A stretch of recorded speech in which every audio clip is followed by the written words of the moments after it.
आविद तो क्या हाल है? बढ़िया। और तो अच्छे ही होंगे। तो 3-4 मैसेज आए थे मेरे पास कि आवाज़ नहीं आ रही ढंग से, ना फ्रेम आ रहा है। तो आज कोशिश करिए कि थोड़ा सा अच्छे तरीके से बोलेंगे और वीडियो भी अच्छी बनाने की कोशिश होगी। और कोई दोबारा बताना एक बार कि आवाज़ सही आई है इस बार, तो अगली बार जब वीडियो बनाऊंगा तो उसमें थोड़ी सी और इम्प्रूवमेंट हो जाएगी। जैसे कोई फ़ोन पे फ्रॉड हो रहा है या OLX के थ्रू फ्रॉड हो रहे हैं। फ्रॉड कैसे थे, मेरे पास 3-4 दिन पहले ना कॉल आई। तो उस कॉल के अंदर उस बंदे ने मुझे फ़ोन किया, तो वो कहता है कि सर ऐसे-ऐसे आपका फ़ोन पे के थ्रू आई थी। तो वो कहता है कि सर ऐसे-ऐसे आपका ना कुछ लिंक के, तो आपको उन्होंने बताया कि आपका ना कुछ डिस्काउंट निकला है, कोई कूपन निकला है, कुछ बताया उन्होंने फ़ोन पे के, तो जिसपे आपको 5000 तक का छूट है और 5000 रुपये आपको अकाउंट में मिल जाएँगे। मैंने कहा चलो अच्छी बात है। उनसे पूछा मैंने कहा बताओ क्या प्रोसीजर है? तो उसने कहा कि सर ऐसे-ऐसे है, और मतलब आप ऐसे-ऐसे, उन्होंने मेरी एक कोई कंपनी का नाम लिया, जो जिस कंपनी में मैं काम कर रहा हूँ। तो उसने कहा कि उसके थ्रू मिले, आपने ट्रांज़ैक्शन की होगी फ़ोन पे के थ्रू, तो आपको पैसे मिले हैं। मैंने कहा चलो ठीक है, बताओ फिर क्या करूँ? तो उन्होंने मुझे कहा कि हम आपको एक लिंक भेजेंगे और वो फ़ोन पे के थ्रू होगा। तो मैंने कहा आप कौन बोल रहे हो? तो मैंने कहा हम फ़ोन पे से बोल रहे हैं, फ़ोन पे की कंपनी से बोल रहे हैं। मैंने कहा कंपनी क्या है? उन्होंने कहा नोएडा है कंपनी। तो मैंने कहा अच्छा नोएडा का। मैंने कहा नोएडा में कहाँ पे? तो उन्होंने कोई जगह का बताया। मैंने कहा ऐसे नहीं सर, कोई कंपनी होगी, कोई जगह होगी, कोई प्रॉपर नाम होगा। तो उन्होंने कहा कि नहीं सर, हम नोएडा मेन हेड ब्रांच से ही बोल रहे हैं। तो मैं समझ ही गया था। मैंने कहा जिस तरीके से उस बंदे का बात करने का तरीका, तो कुछ पढ़ा लिखा लग नहीं रहा था। तो मैंने उसको बोला, मैंने कहा अच्छा बताओ फिर कंपनी, मैंने कहा कहाँ से बोल कहाँ से रहे हो? तो कौन सी एरिया बताइए अपना। तो कह रहे नोएडा गली नंबर। तो मैं समझ गया। मैंने कहा कि आप जिस तरीके जो आप करना चाहते हो वो आप कर नहीं पाओगे। तो फिर वो मेरी थोड़ी सी गाली गलौज हुई बंदे से। तो मैंने कहा यार ये ना पुराना तरीका है फ्रॉड करने का तुम्हारा, जो तुम करना चाहते हो। तो पहले भी एक बार मेरे को इसी इसी उस पर फ़ोन आ चुका है। और वो क्या करते हैं कि मेरे पास ना, जैसे मैंने बोला था कि चलो भेजो, मैं देखना चाहता हूँ कि ये लोग करते क्या है, पर तो मुझे है ही है, मेरे दोस्त भी कई कर चुके हैं और वो फ्रॉड में फंस भी चुके हैं। तो ये क्या करते हैं कि ये आपको लिंक भेजते हैं। तो उसके अंदर होता ये है कि अब मान लो उसने लिंक भेज दिया आपको, तो नॉर्मली वो आपने एक्सेप्ट कर लिया। उसके अंदर जैसे किसी ने आपको ना 1000 भेज दिया, आपने कहा कि नहीं चलो भाई ठीक है। बाकी के जैसे 5000 मान लो उसने बोला कि 5000 रुपये आपको वो पे करना चाहता है, जैसे आपका जो भी कुछ भी ड्रॉ वगैरह निकला फ़ोन पे या कुछ भी जो आपको देना चाहती है कंपनी। तो उसने 1000 भेज दिया, आपने कहा चल भाई ठीक है, 1000 रुपये दे दिए उसने, तो 4000 और भी दे देगा वो। तो उसके अंदर क्या होता है कि उसने ना आपको वो लिंक भेजा, और उसने जैसे आप नहीं, आपका ध्यान 1000 रुपये लालच आ गया आपको, तो उसके अंदर क्या होता है कि वो पे का ऑप्शन उसने कहा कि आप पे कर देना, तो आपका वो बाकी के 4000 भी आ जाएंगे। 1000 रुपये तो आ गया, वो वाक्य में ही आ गया आपके अकाउंट में। अगर आपका दिमाग है तो आप वो 1000 रुपये लेके छोड़ दो उसको, वो कहानी वहीं खत्म हो जाएगी। तो ना वो फ्रॉड कर पाएगा और वो 1000 रुपये भी आपके पास आ जाएंगे। अगर ऐसा कुछ होता है, मेरे साथ ऐसा हुआ है।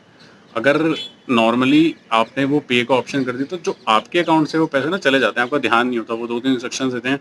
अब ये ना OTP वाला सिस्टम, क्रेडिट कार्ड और डेबिट वाला सिस्टम ये खत्म हो चुका है। अब ये नया एक तरीके का फ्रॉड हो गया।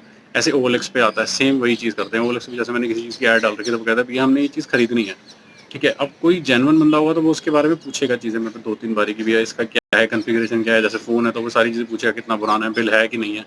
और सेम चीज़ अब ये, कोई भी अगर बंदा आपसे कोई पूछता है, वो सीधा पेमेंट की बात करेगा कि भैया अच्छा ठीक है मैं आपको पेमेंट कर दूँगा। तो मेरे पास ऐसी सेम OLX के थ्रू भी फ़ोन आया, तो उसने कहा कि भैया ये माल कितने का है? वो भी पढ़ा लिखा नहीं था ज़्यादा। तो जितने मैक्सिमम ये फ्रॉड करने वाले होते हैं ना, ये ऐसे फ़ोन पे OLX पे, तो ये आपको पता चल जाएगा, बात करने के तरीके से ही पता चल जाएगा इनकी। ये अपना एड्रेस बता देंगे, जैसे दिल्ली का तो दिल्ली का कोई भी कॉर्नर बता देंगे। तो ये आपको ये नहीं बोलेंगे कि नहीं हम ले रहे हैं, ये कहेंगे आप हमें कोरियर कर दो। तो सेम चीज़ वही हुई। इस बंदे ने मुझे बोला कि हमें ये माल चाहिए, तो मैंने कहा ठीक है मिल जाएगा। तो उसने कहा कि आप हमें कोरियर करा दोगे? मैंने कहा करा दूंगा। तो उसने ज़्यादा कुछ पूछा नहीं मेरे से। अब मेरे लिए, अब किसी के लिए ये चीज़ अच्छी होगी, ज़्यादा पूछा नहीं है, भैया सामान ले रहा चलो खरीदने, तो हमारा क्या जा रहा है, हमें तो पैसे आने से मतलब है। अब वो भी यही करेगा, वो पूछेगा कि आपको ना मैं गूगल पे कर दूंगा, आप मुझे कोरियर करा देना। तो मैंने कहा ठीक है चलो कोरियर करा दूंगा। तो उसने सेम, मेरे को तो पता था कि उससे बात करने तरीके से पता चलेगा कि फ्रॉड बंदा है। तो उसने कहा कि मैं आपको गूगल पे कर रहा हूँ। मैंने कहा ठीक है कर दे। उसने मेरे को कहा कि जैसे एग्जाम्पल के तौर पर 2000 रुपये में, जैसे 2000 का सामान है, तो उसने ये भी नहीं कहा कि हाफ पेमेंट करूँगा। मैंने कहा अगर नई सामान भेजा तो क्या गारंटी है, मान लो मैंने नई सामान भेजा और आपने पैसे भेज दिए, आपके तो पैसे चले गए। तो कहता नहीं ऐसे कैसे, मैं कंप्लेंट कर दूंगा। मैंने चलो कोई बात नहीं, गूगल पे तो करो। तो उसने क्या किया, मेरे को बोला कि मैं आपको गूगल पे कर रहा हूँ, सेम वही चीज़ जो गूगल पे के थ्रू हुआ था, सेम वही चीज़ OLX पे भी यही चीज़ है। तो उसने कहा कि मैं आपको गूगल पे कर रहा हूँ, या फ़ोन पे जो भी कुछ भी होता है, जो भी कोई ट्रांजैक्शन करेगा वो ऑनलाइन, तो उसमें आपको एक लिंक आएगा, वो आप कर देना, तो उसके थ्रू ना मैं आपको पेमेंट कर दूंगा। सेम सेम ऐसे ही गूगल पे की तरह कोई लिंक आ जाएगा आपके पास, और उस पर कुछ भी लिखा होगा, तो वो भी आपको क्लिक नहीं करना है। उसके थ्रू भी आपकी ऑनलाइन ट्रांजैक्शन वो लोग खुद ही कर लेंगे। जितना भी आपके पास अकाउंट में पैसा होगा, वो लोग सब उसको अपने पास अब उनके पास आ जाएगा सारा पैसा। तो मतलब आज की डेट में इतना ही है OLX की, क्योंकि काम है नहीं है लोगों के पास। अब लोग ना अब इतने समझदार हो गए कि फ्रॉड अलग अलग तरीक़ों से कर रहे हैं। अब पहले OTP वगैरह आता था, अब वो भी बंद हो गया सिस्टम। तो अभी OLX के थ्रू मैंने बहुत कंप्लेंट कर ली। अब वो नए नए नंबर हर दूसरे तीसरे नंबर चेंज करते हैं, वो लोग पैसा कमाते हैं। हो गया जैसे वो फ़ोन उठा लेते तो उनके थ्रू वो करा देते। जो ज़्यादा समझदार नहीं होता ना, तो वो फ्रॉड उनके थ्रू करते हैं। तो बेटर वो होगा कि आप जब भी ऐसा कोई कॉल आए तो या तो उसको आप काट के ब्लॉक कर दो, नहीं तो आप मतलब ऐसा कुछ भी इस उस पे आ जाओ कि नहीं आपको OTP शेयर करना है। कभी भी कोई भी बैंक, कोई भी ऐसा बैंक नहीं है जो आपसे OTP मांगता है। तो आप कभी भी OTP अपना शेयर मत करो। OLX पे आ रहा है, जितनी भी OLX पे हो गया या और भी बाकी जो भी चीज़ें हैं जहाँ पे आप एड्स वगैरह डालते हैं या भी ऑनलाइन ट्रांसलेशन करते हैं, तो इनके पास नंबर होते हैं आपके बेसिकली। इनके पास एक पूरा डेटा होता है कि पता होता है कहीं ना कहीं वो कहाँ से मिलता है डेटा, हमको कुछ आइडिया नहीं। बैंक से मिलता है या कहीं से भी मिलता होगा, पता नहीं कौन देता है इनको डेटा। सेम कंपनी का नाम भी बोलते हैं। जैसे आपका रेस्टोरेंट का कोई काम है तो ये लोग कहते हैं कि हम स्विगी से बोल रहे हैं या जोमेटो से बोल रहे हैं, आपका ऐसे निकला, तो वो भी हो सकता है। तो ऐसी कोई भी चीज़ उन्होंने छोड़ी नहीं है इन लोगों ने कि कहीं ये लोग जहाँ फ्रॉड ना कर रहे हो, तो हर जगह पे फ्रॉड कर रहे हैं। कई लोग फ्रॉड करके जैसे OLX पे कहते हैं कि जैसे मान लो इन्होंने आपने इनकी ऐड देखी, मान लो एक फ़ोन 50,000 रुपये, इन्होंने 20,000 रुपये डाला हुआ है, तो वो आपने देखा, आप हैरान हो गए कि चलो भाई सस्ता फ़ोन है, हम ले लेते हैं। तो वो चीज़ ये लोग करते हैं। आप इनको फ़ोन करोगे, आप पूछोगे, डिटेल विटेल देंगे, आपको अपना ID कार्ड भी दे देंगे। ये कहेंगे हम आर्मी से हैं, हम झूठ नहीं बोल रहे हैं, हम आपको कुरियर करा देंगे या कंसाइनमेंट लगा हुआ है। तो आप क्या करते हो कि इनको ना पैसे पे कर देते हो, कुरियर चार्जेस। मान लो आपने 1,000 रुपये भी कुरियर चार्जेस पे किए, ये आपको फालतू का बिल, इधर उधर के बिल निकाल के, इधर उधर की फ़ोनों की फ़ोटोज़ खींच के आपको भेज देंगे और आप कहेंगे कि आपको ना, आप एक काम करो, कुरियर का पैसा डाल दो हमें, आपको कुरियर आ जाएगा। तो आप क्या करते हो, उनको पैसा डाल देते हो इन्हीं को अकाउंट में ट्रांसफ़र करके। तो वो कुरियर आप जैसे बाई चांस मान लो आ भी गया, तो वो या तो कुरियर खाली होता है या तो कुरियर आता ही नहीं आपके पास। तो अगर आप इनको फ़ोन करोगे तो फ़ोन काटेंगे नहीं आपका। ये क्या करते हैं, फ़ोन उठाएंगे और कहेंगे कि सर ऐसी दिक्कत आ रही है, माना हमारा कंसाइनमेंट अटक गया है, तो आप एक काम कीजिए, 500-1,000 रुपये और दे दीजिए, हम आपका ना कंसाइनमेंट निकाल देंगे, थोड़ा जल्दी काम हो जाएगा। तो वो धीरे धीरे करके 1,000-2,000 लोग फंस जाते हैं। लोग कहते हैं कि चलो 10,000, मान लो 50,000 का फ़ोन है, 20,000 मिल रहा है, तो 5,000 चले भी गए तो कोई फ़र्क नहीं पड़ा। तो ऐसे लोग ना फंस जाते हैं उसके अंदर। तो ऐसे मेरे पास कई एग्जाम्पल भी है। मैं वीडियो के शुरुआत में या वीडियो के बीच में कहीं ना कहीं डाल दूंगा। मेरे पास फ़ोटोज़ भी हैं, मेरे पास वीडियो रिकॉर्डिंग्स भी हैं। तो मैं देखता हूँ कहीं ना कहीं बीच में ना इसमें कहीं डाल दूंगा।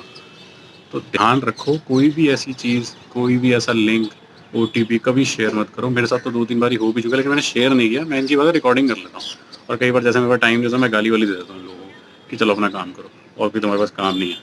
तो अच्छा, कई लोगों को मैंने समझाया भी है, लोग मान भी जाते हैं कि हाँ भैया हम फ्रॉड कर रहे हैं, लेकिन तुम उनको पकड़ नहीं पाओगे। नंबर चेंज कर लेंगे, लेकिन उनके पास इस टाइम कुछ भी काम नहीं है। लोग इतने फ्री हैं इस टाइम।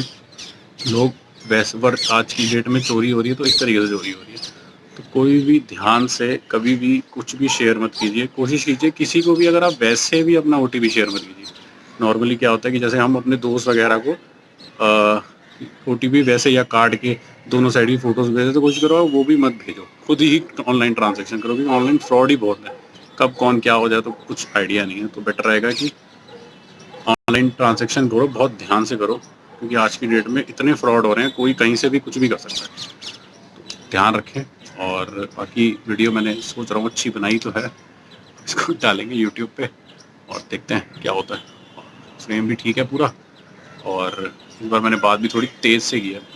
मेरे पास एक ब्लूटूथ ईयरफोन है, सोच रहा हूँ मैं यहाँ लगा लूँगा उसको, तो उससे ना और क्लियर बात होने लग जाएगी और थोड़ा सा कैमरे की एडजस्टमेंट भी ठीक हो जाएगी। थोड़ा टाइम लगेगा, अभी वीडियो कंटिन्यू आने लग जाएगी ना, तो मैंने देखा कि सब्सक्राइबर भी बढ़ने लग गए हैं, लोग देख भी रहे हैं, तो कंटेंट आएगा। बेसिकली ना, था तो मेरे को बाइक राइड का ही शुरू से, अब लॉकडाउन हो रहा है, उसके चक्कर में कुछ बन नहीं पा रहा सिस्टम। तो जैसे ही होगा ठीक, सब कुछ होगा, तो उसके बाद मैं ना बाइक लूँगा, देखते हैं क्या होता है। या जैसे भी होगा तो मैं मोटो ब्लॉगिंग करूँगा, शुरू करूँगा जैसे ही 2-4 दिन में, जैसे भी शुरू होता है, लॉकडाउन खत्म होता है, तो मैं कोशिश करूँगा छोटी छोटी राइड्स करने की, या अभी थोड़ा टाइम बाद देखूँ, उसके बाद मैं डालता रहूँगा। और DSLR से मैंने ना वो भी लेना है, एक ट्राईपॉड।